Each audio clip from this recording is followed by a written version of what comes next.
So guys, now we are going to start with our next chapter, which is some applications of trigonometry. As हमने last class में trigonometry खत्म की है, so I just wanted कि हम इसी का ही एक आगे एप्लीकेशन कर लेते हैं, application of trigno. This exercise is really interesting क्योंकि आप इसमें आपको एक मेजरमेंट दी होती है और एक थीटा की वैल्यू दी है and you can find out. जैसे suppose for example you are standing in front of Qutub Minar. अब कुतुब मीनार की हाइट निकालना इज वेरी डिफिकल्ट, राइट? हमारे पास तो कोई ऐसी मेजरिंग टेप बनी नहीं है. सो आपको ये पता है कि आप कुतुब मीनार से कितनी दूर खड़े हैं, राइट? सपोज ये आपका कुतुब मीनार है, राइट? ओके, और आप यहाँ पे खड़े हो इससे. अब हमें ये भी पता है कि ये जो एंगल है हम इसके टॉप को किस एंगल पे देख रहे हैं. ओके, ये हमें मालूम है ऑब्वियसली 90 डिग्री पे होगा टार.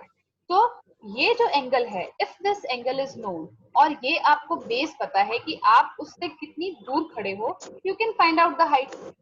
अब मुझे ये बताओ दीपांशु बेटा, ये जो हाइट है हम इसको एक राइट एंगल ट्रायंगल में क्या बोलेंगे? ये तो बेस मैंने बोल दिया, ठीक है. ये क्या होगा बेटा?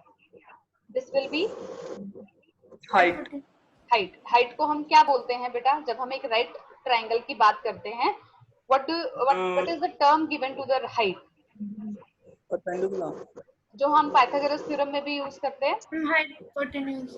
वो तो ये है हाइपोटेन्यूज. तो बेस और एक चीज और रहेगी दीपांशु, अब तो यू कैन क्लिक. क्या हो? पैरेलल. हाँ जी, पेंडिकुलर. यस. तो अब मुझे ये बताओ तनीषा, आप बताओ, आपको बेस गिवन है, ठीक है. ये हाइट जो है या परपेंडिकुलर है, कौन से ट्रिग्नोमेट्रिक रेशियोज में ये दोनों कनेक्टेड होते हैं? मैं यहाँ पे आपके लिए ट्रिग्नोमेट्रिक रेशियोज लिख देती हूँ. ये हमारी 3 रेशियोज थी जो हम याद करते हैं. मुझे ये बताओ इसके अंदर बेस और परपेंडिकुलर जो एक दूसरे के साथ रेशियो में है वो कौन सी ट्रिग्नोमेट्रिक रेशियो होती है? This one. यस, राइट, यही हुई ना. So this will be tan theta is equal to p by b. Okay, अब हमें थीटा पता है. सपोज करो आपका जो थीटा है दैट इज 45. आप 45 डिग्रीज पे देख रहे हो. हाइट आपको पता नहीं, बेस है आप उसके से 200 मीटर दूर खड़े हो. एक तार हम ले लेते हैं, we are not talking about the Qutub Minar क्योंकि उसमें एंगल 45 तो बहुत छोटा अमाउंट आ जाएगा, राइट? सो आप ये देखो tan 45 क्या होता है? 1. तो इसका मतलब आपकी जो परपेंडिकुलर हाइट है, ये जो p है, it will be equal to 200 होंगी. तो आप ये देखो, सिर्फ ये 2 चीजें गिवन होने से आपने बड़े आराम से कैलकुलेट कर लिया, ठीक है. तो आपको एक तो ये रेशियोज याद रखने हैं जब भी आपने ये क्वेश्चन करना है. दूसरा, आपको जो हमने एंगल्स की वैल्यूज याद की थी 30 डिग्री पे, 45 डिग्री पे, 60 डिग्री पे, 90 डिग्री पे, राइट, वो वैल्यूज आपको sine, cos, tan, cot, cosec, sec की याद रखनी है, ठीक है. अब इसमें बेटा एंगल्स जो आते हैं 2 तरह से आते हैं. ये जिस एंगल की हम बात कर रहे थे, जब आप किसी चीज को नीचे से ऊपर की तरफ देखते हो, राइट, आप you are standing at the ground and you are watching something higher up in the sky, तब वो चीज काफी ऊंची है. So this angle is called angle of elevation. क्या बोलते हैं इसको बेटा? Angle of elevation. एक होता है बेटा, आप सपोज किसी बिल्डिंग पे आप खड़े हैं टॉप पे और आप वहां से नीचे देख रहे हो, ठीक है. So this will be your angle of depression, ठीक है. अब ये देखो ये कैसे होगा. ये 90 डिग्री है, ये आपकी बिल्डिंग है, ठीक है. आपने यहाँ पे एक क्या देखी? एक कार देखी, ठीक है. आपने इस एंगल को मार्क नहीं करना, ठीक है. आपके लिए, क्योंकि एंगल जो बनता है वो हम बेस लाइन से बनाते हैं. यहाँ पे बेस लाइन आपकी इमेजिनरी होगी, तो ये एंगल हो गया. ये जो इमेजिनरी बेस लाइन है बेटा, ये हमारे ग्राउंड से पैरेलल होती है. अब मुझे ये बताओ शीतल, क्या ये 2 एंगल्स जो मैंने मार्क किए हैं, क्या ये इक्वल होंगे? अगर इक्वल हैं तो क्यों हैं? क्योंकि मैम ये एक दूसरे के अपोजिट है. क्या है ये? अपोजिट नहीं, ऑपोजिट नहीं. ये आपका बन गया एंगल ऑफ डिप्रेशन. ये आपका बन रहा है z. 2 पैरेलल लाइंस के बीच में when there is a formation of z, those pair of angles are known as alternate interior angle. तो आपका ये जो भी एंगल होगा, suppose this is angle theta, तो ये भी एंगल थीटा बन जाएगा. ओके, मतलब उसमें कोई आपको सॉल्व उसको एज एंगल ऑफ एलिवेशन ही करना है, वो सिर्फ आपको कंफ्यूज करने के लिए एंगल ऑफ डिप्रेशन देते हैं क्योंकि आप इमेज नहीं बना पाते। समझ आई मेरी बात? यस, क्लियर है? चलो, अब जैसे जैसे हम क्वेश्चंस करेंगे ना आपको ये बड़ा इजी लगेगा और आप बड़े आराम से इसको कर पाओगे। चलो अब हम इसको स्टार्ट करते हैं विद एग्जांपल 1। हम इसमें फर्स्ट एग्जांपल पहले करते हैं। देखो, a tower stands vertically on the ground. जैसे जैसे आप पढ़ते हो वैसे वैसे आपने फिगर बनानी है। ये एक टार है, it is standing vertically on the ground. Vertically का क्या मतलब है कि this angle will be 90 degree. Okay, अब बेटा वो ये कह रहे हैं कि एक पॉइंट है ग्राउंड पे, from a point on the ground which is 15 metres away from the foot of the tower. हम इसको मान लेते हैं ए। ठीक है, ये कितना दूर है बेटा? 15 मीटर्स दूर है। ठीक बेटा, एंगल ऑफ एलिवेशन मतलब क्या हुआ? एंगल ऑफ एलिवेशन का क्या मतलब है बेटा? This angle. ठीक है, ये जो थीटा है this is given to be 60 degree and what you have to find out? You have to find out height. Okay, so अब इसको कैसे सॉल्व करना है बेटे? In triangle ABC tan theta is equal to P by B। अब बेटा tan theta की क्या वैल्यू गिवन है इसमें? Yes Tanisha, what is theta in this? Yes बेटा, H upon नो बेटा, theta is equal to 60 degree. Yes it is tan 60 degree is equal to P की जगह मैंने क्या लिखा हुआ है? It will be BC, right? Perpendicular क्या है? BC। बेस क्या हुआ? BA, right? tan 60 क्या होता है? √3 इज इक्वल टू BC मुझे पता नहीं, वो मैंने अज्यूम कर रखी है H डिवाइडेड बाय BA क्या है? 15। So therefore height of the tower will be 15 √3 meter. ये आपका आंसर आ। ठीक है जी, चलो अब हम करते हैं next question.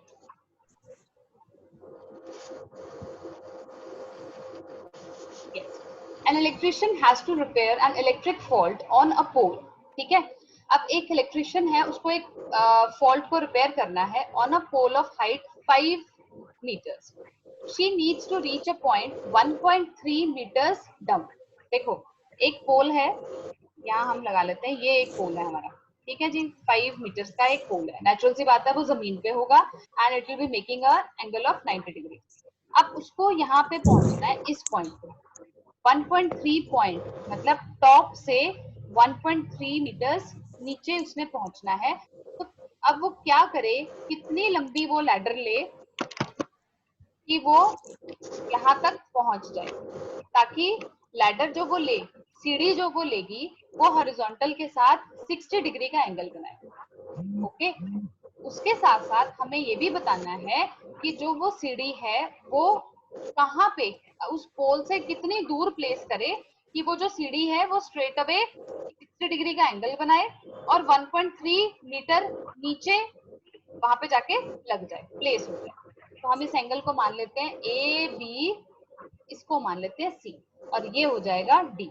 Yes, now in triangle CAB। Okay, अब बेटा मुझे ये बताओ, हमें इसमें गिवन क्या है? हमें एक तो बेस निकालना है, बेस को हम मान लेते हैं x, राइट? तनीषा क्या हमें हाइट गिवन है बेटा? टोटल तो हमें गिवन है 5 और ये जो हिस्सा है ये भी गिवन है, तो इसका मतलब हमें परपेंडिकुलर गिवन है, बेस निकालना है। तो कौन सा रेशियो लेना है?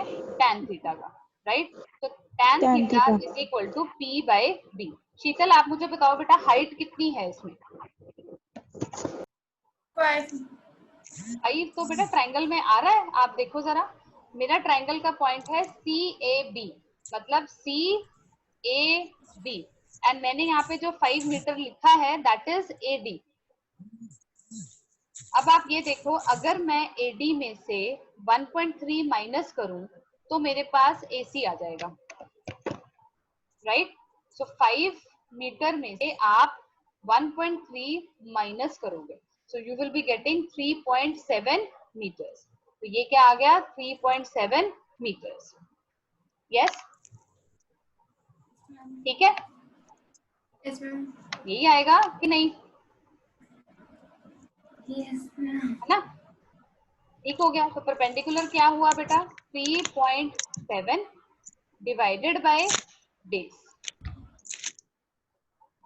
ओके जी। अब base is equal to tan 60 क्या होता है, √3, तो 3.7 ओवर √3। क्या हम इसको ऐसे स्किप कर सकते हैं बेटा, हमें इसको रैशनलाइज करना पड़ेगा। ठीक बेटा, so it will be 3.7 divided by 3 √3 meters. आप इसको आगे सॉल्व कर लो, इट विल बी 1 पॉइंट, है ना, 1.233 √3 meters. Yes, clear, right? अब हमने निकालना है इसका लेंथ ऑफ द लैडर। अब लेंथ ऑफ द लैडर भी नहीं हमें पता, पता है क्या हमें लेंथ ऑफ द लैडर? नहीं पता। लेंथ ऑफ द लैडर को we will take it to be BC, ठीक है, हम BC मान लेते हैं L। ओके बेटा, नाउ अब ये है हमारा क्या चीज है, ये हाइपोटेन्यूज, राइट? अब आपकी मर्जी है, आप इसको परपेंडिकुलर के साथ जोड़ना चाहते हो, आप इसको बेस के साथ जोड़ना चाहते हो, जैसे आपको अच्छा लगे। So I am taking it to be in the ratio with perpendicular. So P by H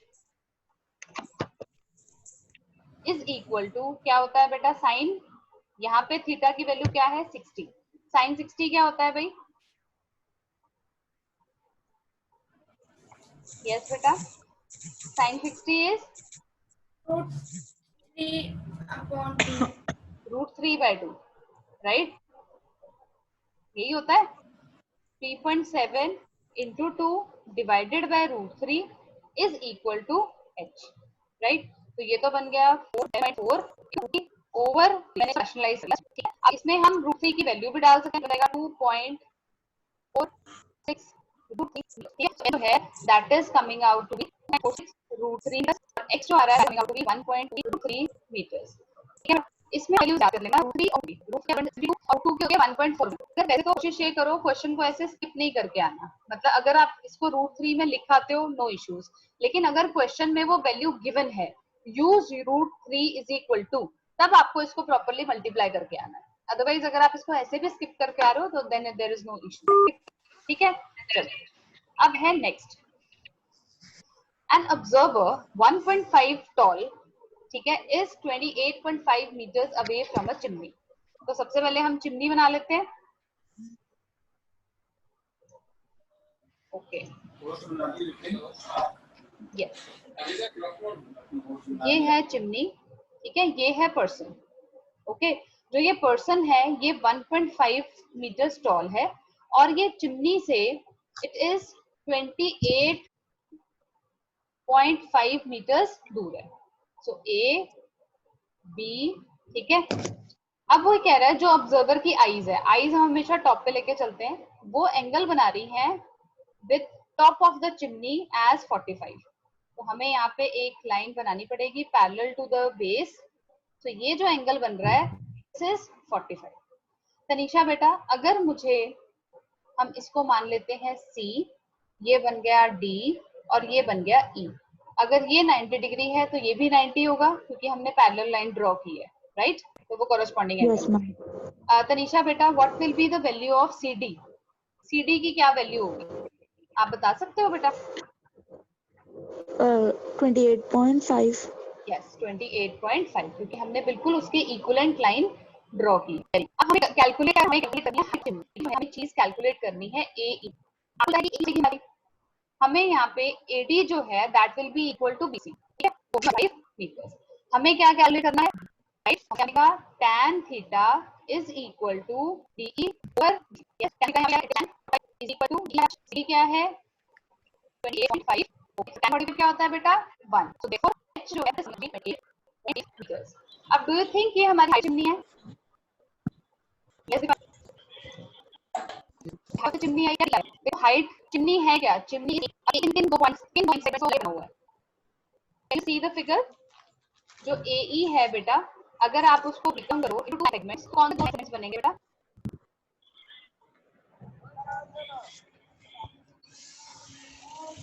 हाँ जी,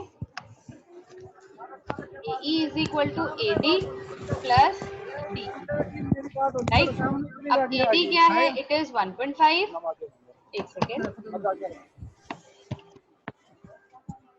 प्लस 28.5, तो ये कितना आ गया बेटा? 30 metre. Yes, got my point? Okay. So now from a point P on the ground, ठीक है, एक point है P, the angle of elevation of the top of a 10 meter tall building, मतलब एक बिल्डिंग है 10 मीटर टॉल, वहां से मतलब उसके टॉप को आप देख रहे हो, ठीक है, कहां से देख रहे हो? एक पॉइंट है P, वहां से देख रहे हो, और वो जो एंगल बन रहा है that is 30 degrees. A flag is hosted at the top of the building, ठीक है, उस बिल्डिंग के टॉप पे हमने एक फ्लैग लगा दिया. अब उस फ्लैग के टॉप, फ्लैग जो हमने स्टाफ लगाया उसके बिल्कुल टॉप पे जो एंगल बन रहा है उसी पॉइंट P से, दैट इज 45. तो हमें उस फ्लैग स्टाफ की लेंथ निकालनी है और उस बिल्डिंग का डिस्टेंस निकालना है. तो सबसे पहले आप फिगर समझ लो, ठीक है, एक minute.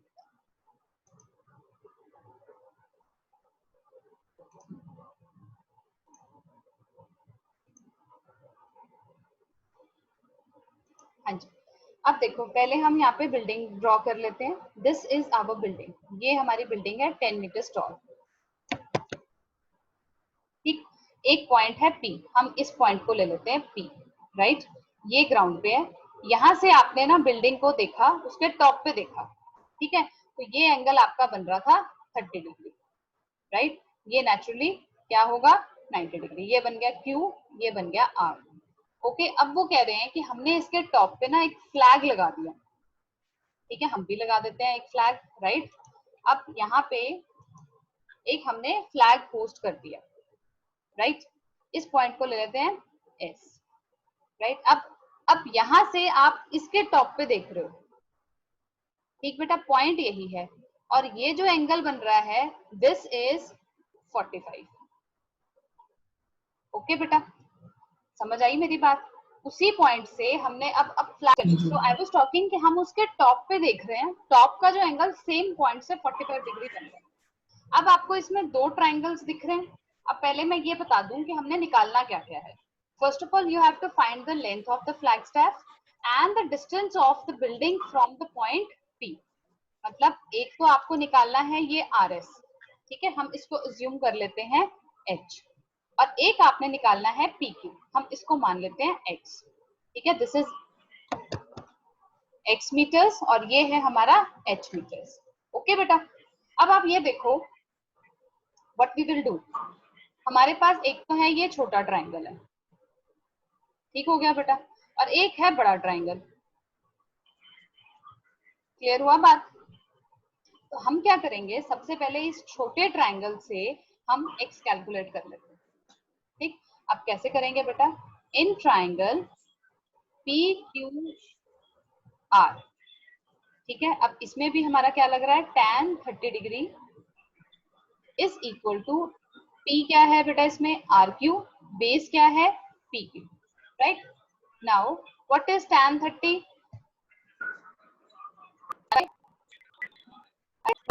is equal to RQI.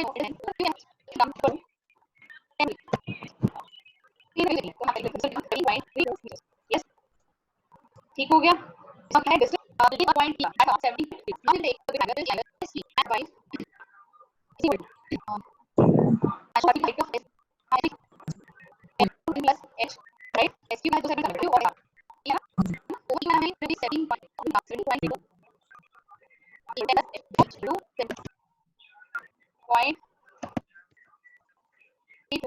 minus 10, so it comes out to be 7.3 meters, right? And from equal to 70. This is shadow of a tower. पहले तो एक हम तार है, ये शैडो है, मतलब क्या हुआ, ये नेचुरल सी बात है, ग्राउंड पे ही शैडो बनेगी, तो एक एंगल था हमारा 6 डिग्री का, ठीक है, ये एंगल हुआ 30 डिग्री, ये शैडो थी ना, दैट वाज जस्ट ये हमें नहीं, तो कैलकुलेट करना है कि हाइट और आर निकल करना है, हमें ये भी this we will take as इसको मान लेते हैं, इसलिए बस ये क्या बात समझ में आई है, इसलिए एक बात है शैडो तो 45 डिग्री डिवाइड करेंगे, बड़ा एंगल 30 डिग्री का एक करेंगे, वो ये कहा जा रहा है जो था एंगल 30 डिग्री का, तो शैडो को फिगर दी, एंगल 60 डिग्री था शैडो, मतलब 30 डिग्री आगे 60 डिग्री का एंगल, हमें हाइट आ गई।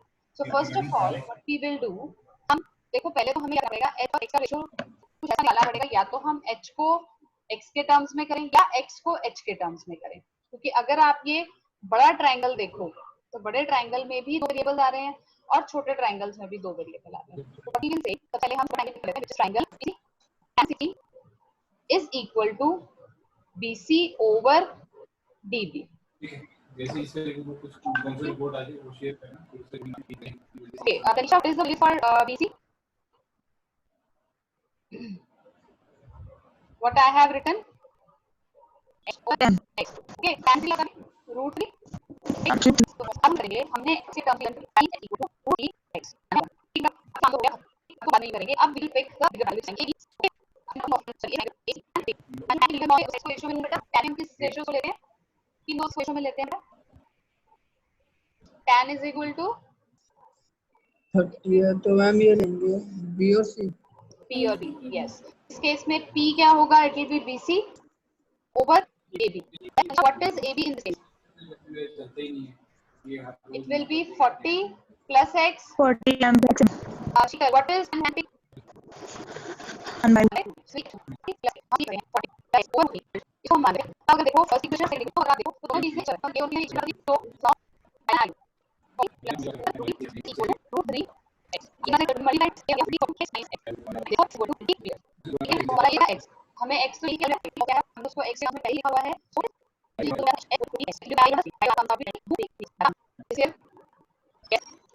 Yes, ma'am. ओके, चलो अभी बेटा right now I want to do the angle of depression, पहले हम ये कर लेते हैं, चेक करते हैं, तो 7.1 तो सबसे यानी 20 टर्म वो एंड हम और तो पहले होगा वेट को जिससे बेटा छोटा कोई नहीं हुई है, एक रोप जो टाइप की गई है, तो है उसकी लेंथ 20 मीटर, ठीक है, अब ये रोप जिस एंगल पे बांधी गई है दैट इज 3 मीटर, और अब कैलकुलेट क्या करना है हाइट ऑफ द कोर, तो I will name this triangle ABC। Now tell me मैं कौन सा रेशियो इसमें लूं बेटा, P और H है रिलेशन में, किसके में आते हैं, साइन में आते हैं, कॉस में आते हैं, tan में आते हैं, यस बेटा angle ABC AB over AC, अच्छा ये इस ट्रायंगल में AB क्या है, परपेंडिकुलर है, बेस है, हाइपोटेन्यूज है, क्या चीज है, perpendicular. Perpendicular, so P AC क्या है,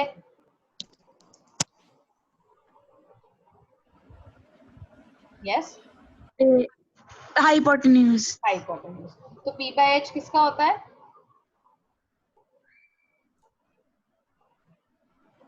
साइन होता है, कॉस होता है, tan होता है, यस शीतल,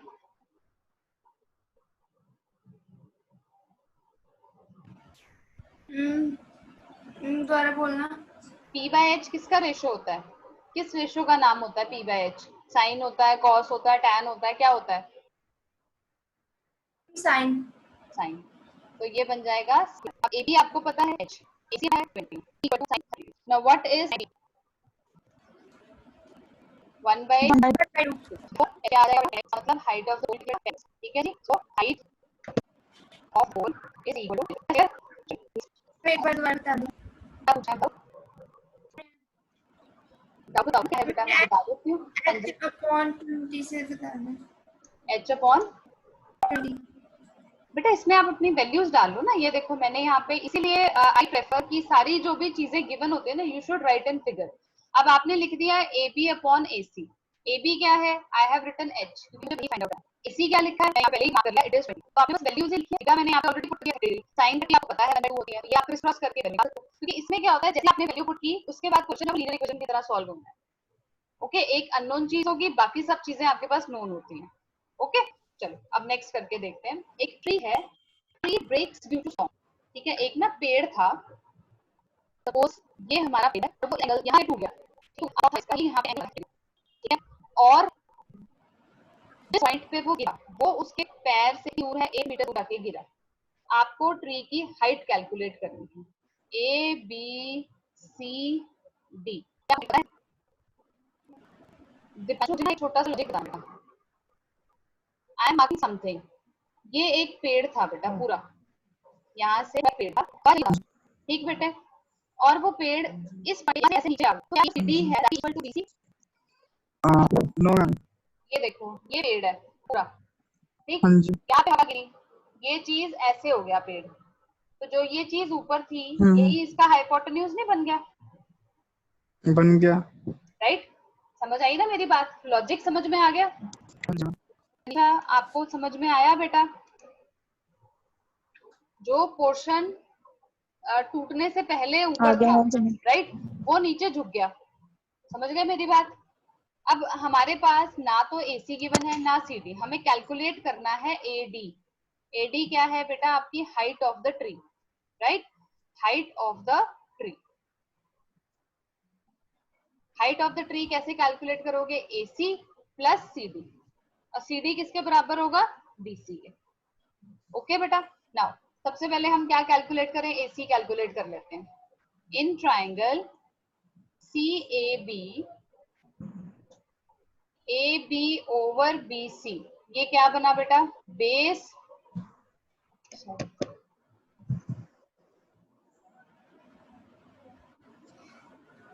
ओके मैं रुको पहले ना परपेंडिकुलर निकाल लेते हैं। यहाँ हम कर लेते हैं AC, AB,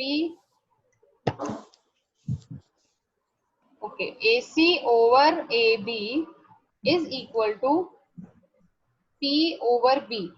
ये किसका कौन सा रेशियो होता है बेटा? ये साइन होता है, कॉस होता है, टैन होता है, क्या होता है? P by B। हाँ जी, cos cos P by B, फिर B बाय H क्या होता है? आप सबके सब नोटबुक नहीं लेके बैठे हो? You have not taken your notebooks? बेटा जब आप स्टार्ट कर रहे हो ऑलवेज ट्राई, क्योंकि देखो अभी इट इज आप इस कॉन्सेप्ट को पहली बार कर रहे हो, राइट? अब नेचुरल सी बात है, जब भी आप कोई न्यू कॉन्सेप्ट पिक करते हो तो it take some time to learn all the things and get used to the stuff, right? तो आप why don't you write the formulas? मैंने आपको पहले भी जब हमने ट्रिग्नो स्टार्ट किया, आई हैव टोल्ड यू कि बेटा यहाँ पे आप छोटा सा मार्क्स मिलेंगे ही नहीं, आप कितना रट के जाओगे बेटा?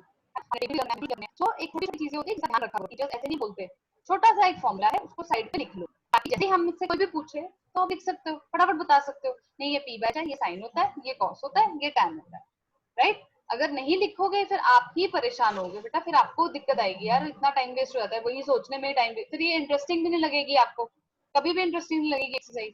जब तक आप इसको करोगे नहीं तो ये इंटरेस्टिंग नहीं लगेगी आपको। सो ये H over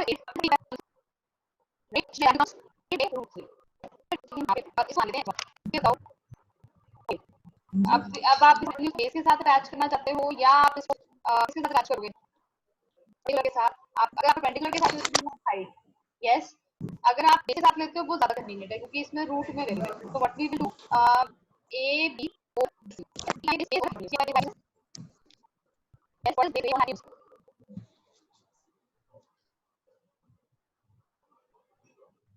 cos 30, right? Hypotenuse हमें पता नहीं, that is h1. What is cos 30? What is cos 30? अरे cos 30 root 3 by 2, √3 तो ये क्या बन गया बेटा? इक्वल टू ई, और हमने पहले तो हम करेंगे फर्स्ट प्लस 3 ओवर ये आपका 24 रूट, राइट? उसका 6